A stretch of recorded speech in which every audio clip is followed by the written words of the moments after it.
If you were shown that what you believe to be Christmas in your mind is not really what Christmas is in reality?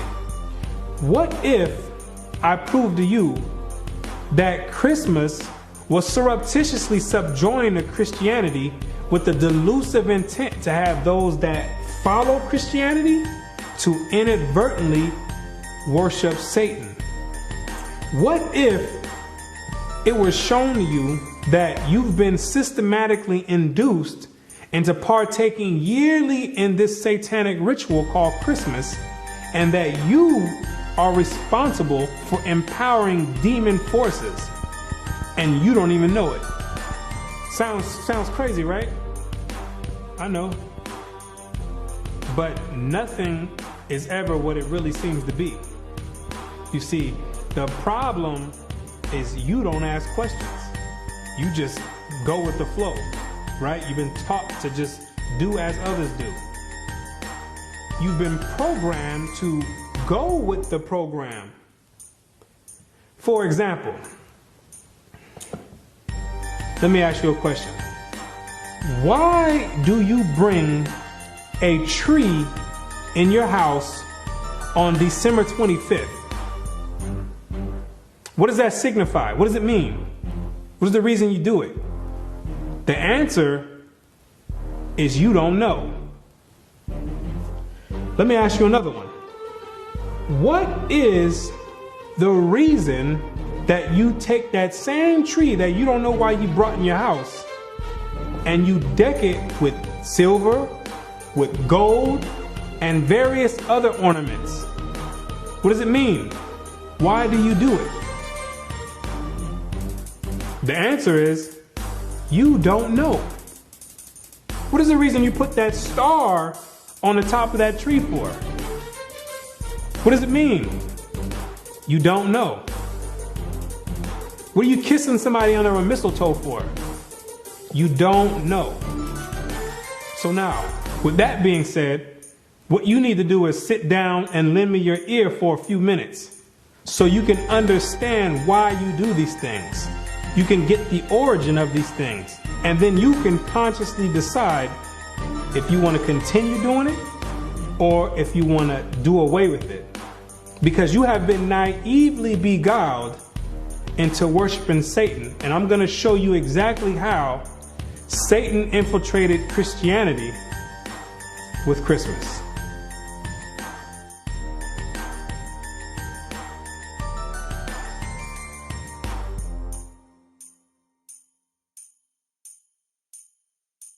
The festivals of Rome are innumerable, but 5 of the most important may be singled out for elucidation, viz. Christmas Day, Lady Day, Easter, the Nativity of St. John, and the Feast of Assumption. Each and all of these can be proved to be Babylonian. And first, as to the festival in honor of the birth of Christ, or Christmas, how comes it that the festival was connected with the 25th of December? There is not a word in the scripture about the precise day of his birth or the time of year when he was born. What is recorded there implies that at what time soever his birth took place, it could not have been on the 25th of December. December 25th stems all the way back to the beginning of civilization in ancient Babylon. During the winter solstice, according to mythology, that's the day when the sun began to regain its dominion and begin to conquer the night. Because during the winter solstice, that's the period when the night is at its longest extent throughout the whole year, and the day shone for the shortest amount of time throughout the whole year. So in a sense, there's this type of mythological battle going on between the sun and night. So what succeeded the winter solstice was a gradual increase of the sun going from its lowest point all the way up until the summer solstice, where it goes into its highest point. So the pagans back then took that as a sign that the sun was beginning to regain dominance over the night, and they began to make deities out of it. So for instance, you have the Egyptian god Horus, who was born on the winter solstice of December 25th. You have the Greek god Helios, who was born on the winter solstice of December 25th. You have the Greco-Roman god Apollo, who was born on December 25th. You got the Hindu god Mithra, who also was born on December 25th.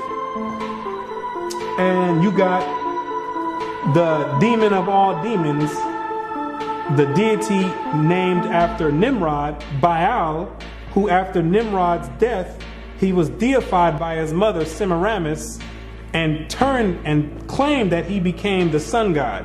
He also was born on December 25th.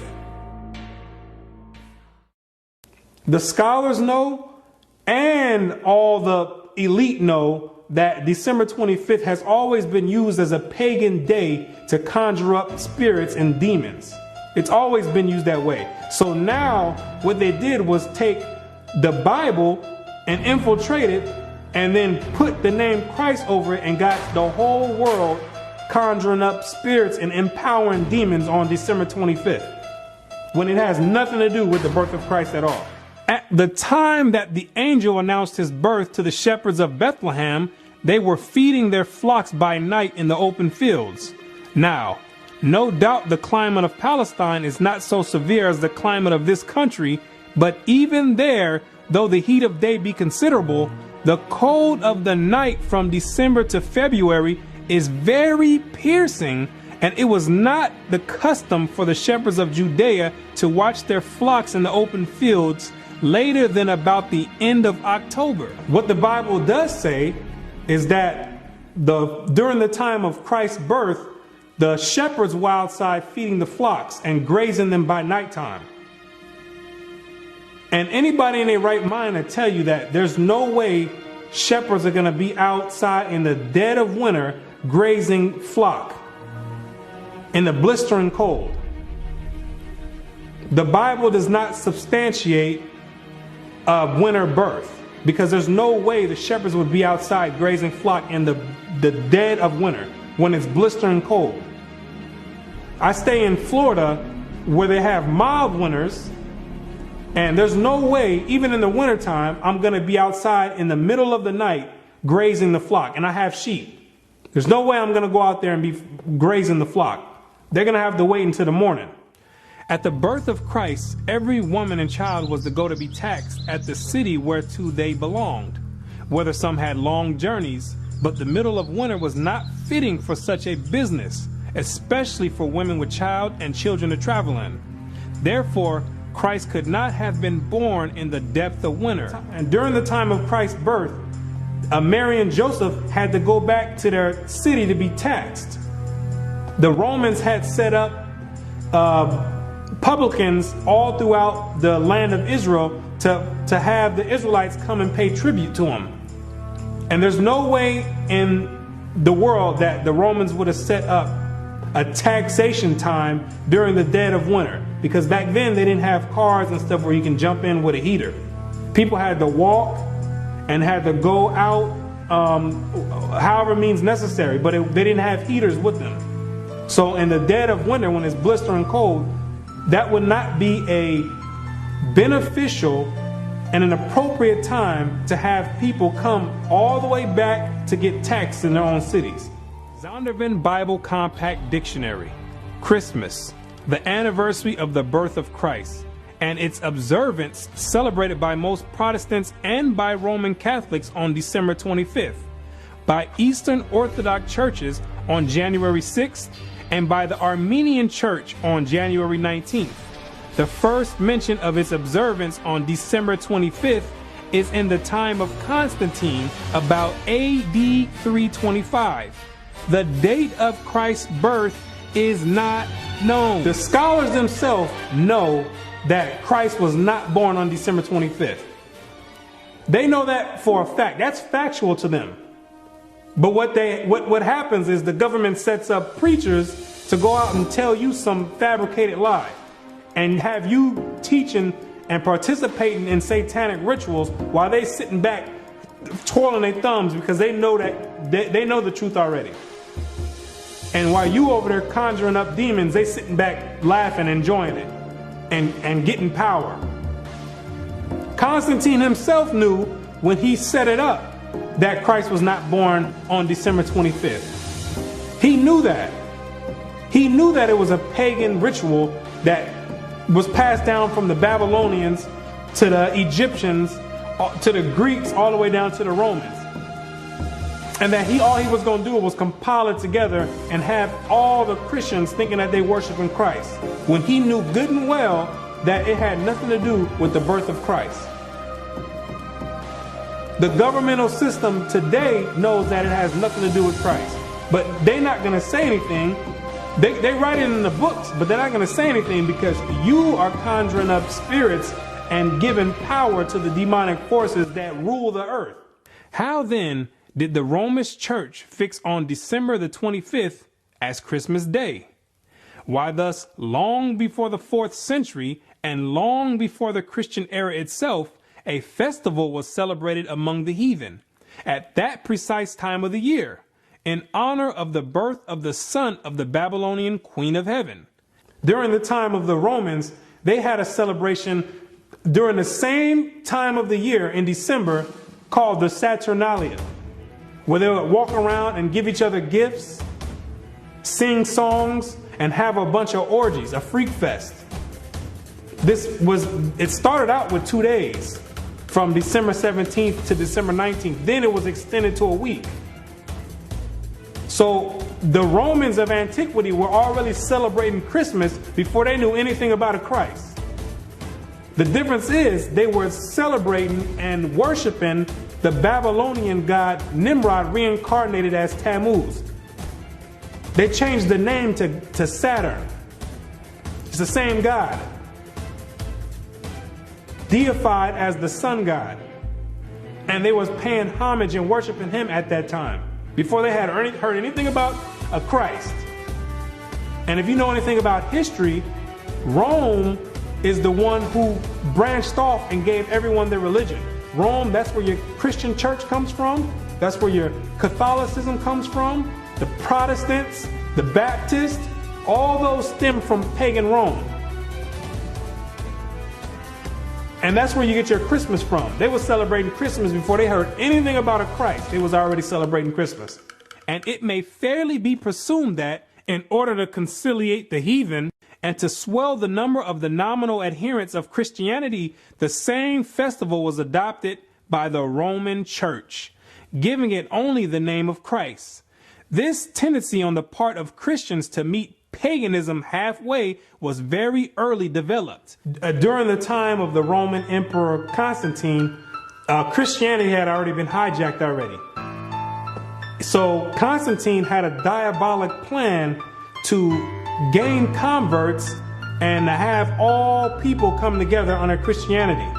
But a lot of the pagans of Rome didn't want to come under the guidelines of Christianity at that time.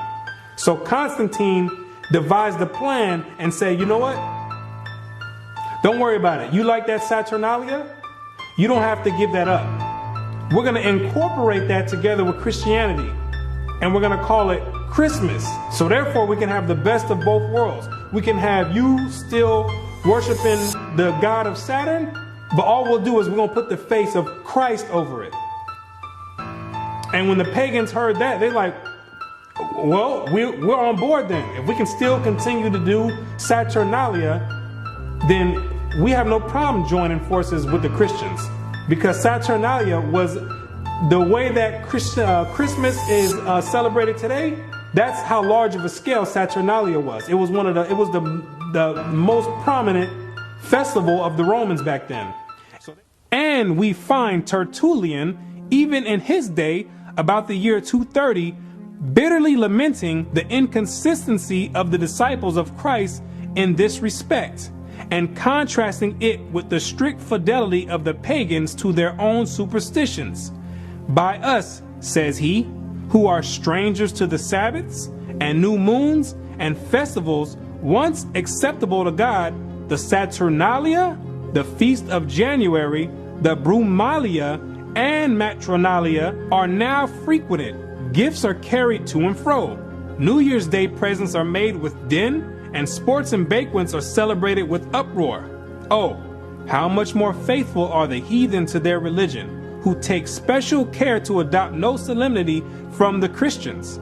Upright men strive to stem the tide, but in spite of all their efforts, the apostasies went on till the church, with the exception of a small remnant, was submerged under pagan superstition.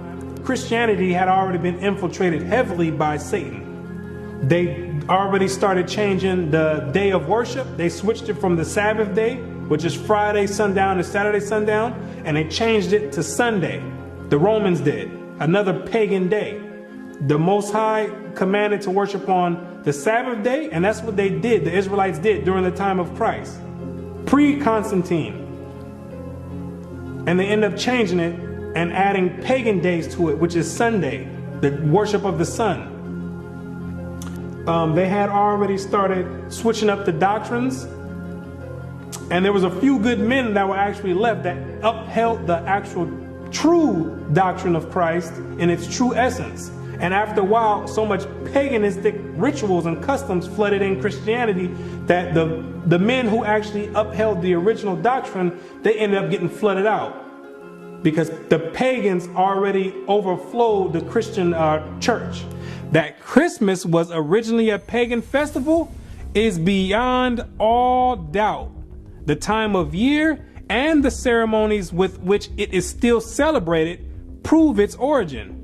In Egypt, the son of Isis, the Egyptian title for the Queen of Heaven, was born at this very same time, about the time of the winter solstice. The very name by which Christmas is popularly known among ourselves, Yule Day, proves at once its pagan and Babylonian origin. Yule is the Chaldee name for an infant or little child, and its 25th of December was called by our pagan Anglo-Saxon ancestors Yule Day, or the Child's Day, and the night that preceded it, Mother Night, long before they came in contact with Christianity. That sufficiently proves its real character.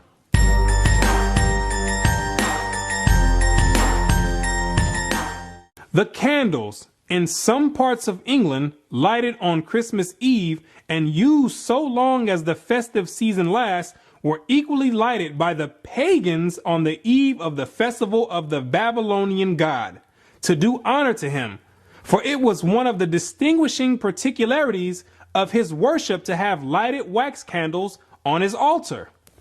The lighting of the candles, when you and your family all getting together smiling, lighting candles, yes, that means something to ancient Babylonian custom, commemorating and worshiping the birth of Nimrod, Satan himself. See, people think these customs just popped up out of thin air, when they've been around all the way since the beginning of time. And they have overflowed and found their way and crawled their way down into modern day society today. It's the same customs, just being repeated and another name masked over it. Back then, it was Babylon. Today, it's masked with Christ. It's the same exact custom. Same ritual, same custom, same worship. Same exact God.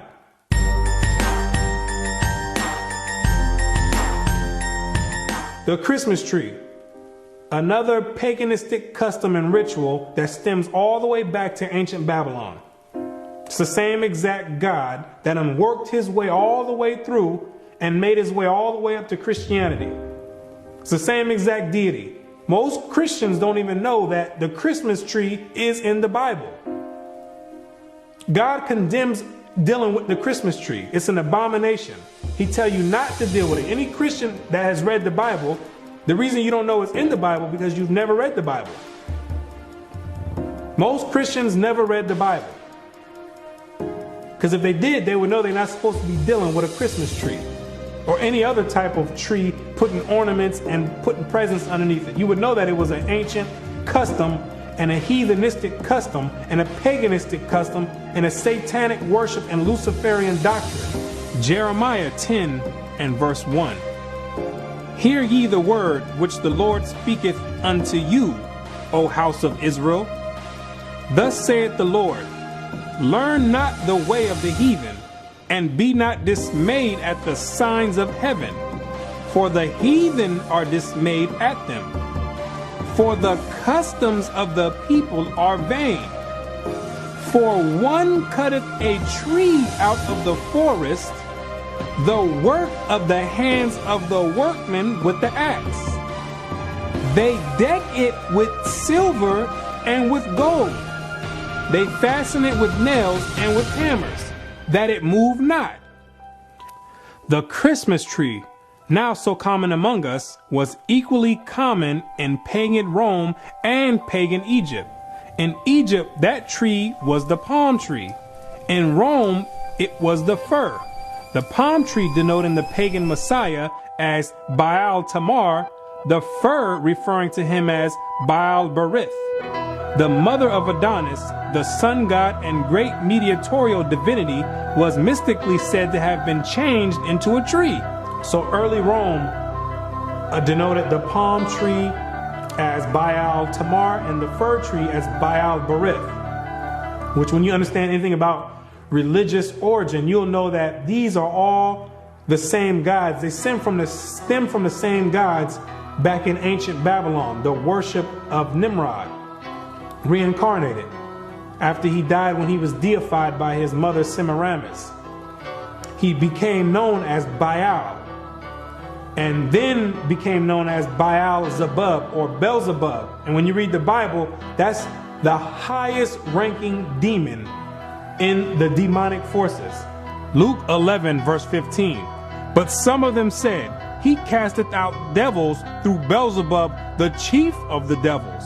He's the head chief demon of all the legions underneath him. So when you have this tree in your house, the Christmas tree, you dealing on a high level of satanic worship, whether you know it or not.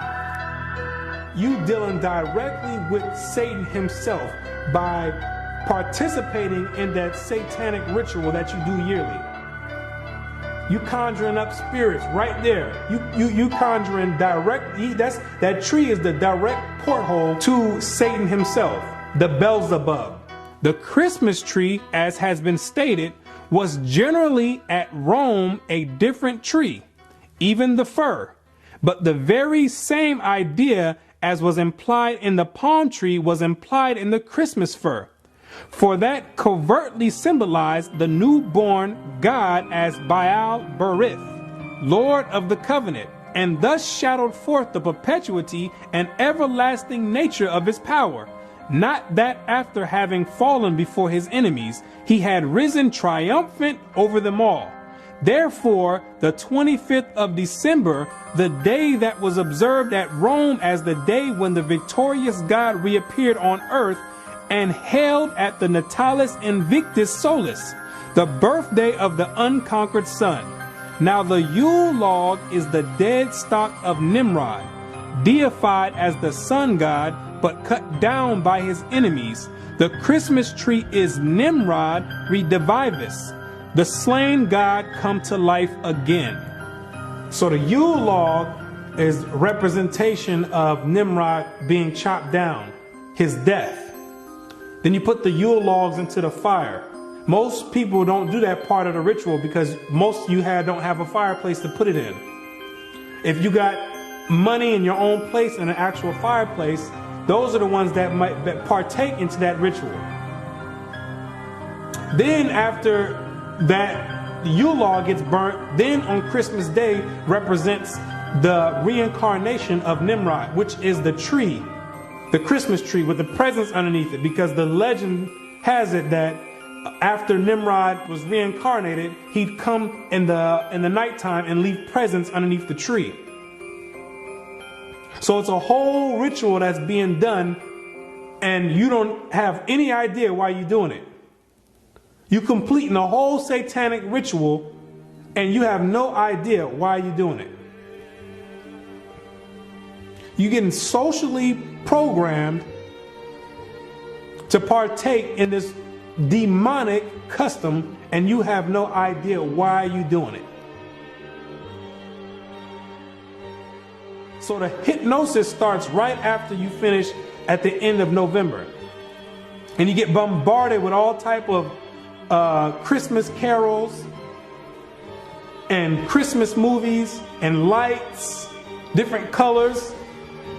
And it's very obvious that Christmas has nothing to do with the birth of Christ. Because every store you go to Walmart, Walgreens, all you're going to hear is Rudolph the Red-Nosed Reindeer. What does that have to do with the birth of Christ? You're going to hear Santa Claus is coming to town. What does that have to do with the birth of Christ? And then on top of that, they mix in a small portion of religious belief just to mask it over and to cause confusion and make some people believe like, okay, you know what? Maybe it does have something to do with Christ. When at all that is a delusion and a disguise to what they have you doing already. They building you up to finish, to complete this ritual at the end of the month. So they start all the way from November with the hypnosis, and you like a walking zombie. They implant it in your mind and working on sending vibrations and signals into your brain waves, and getting you prepared to participate in this ritual. And everybody gets all hyped up and ramped up to do it, when you don't have any idea you're about to participate in a satanic ritual on a very high level.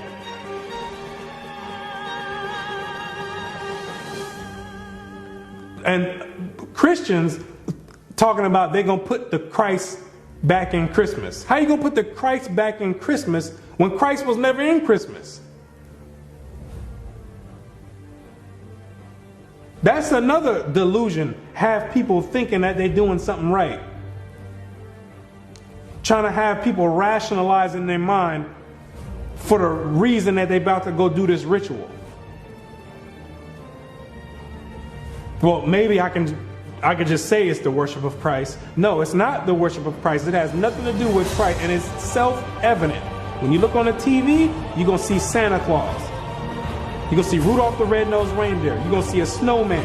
What does any of that have to do with Christ? Like it was mentioned before, Constantine mixed paganism in with Christianity. And eventually paganism overtook the whole doctrine of Christianity. It flooded the Christian doctrine until there was no more remains of the actual origin of the Christian doctrine.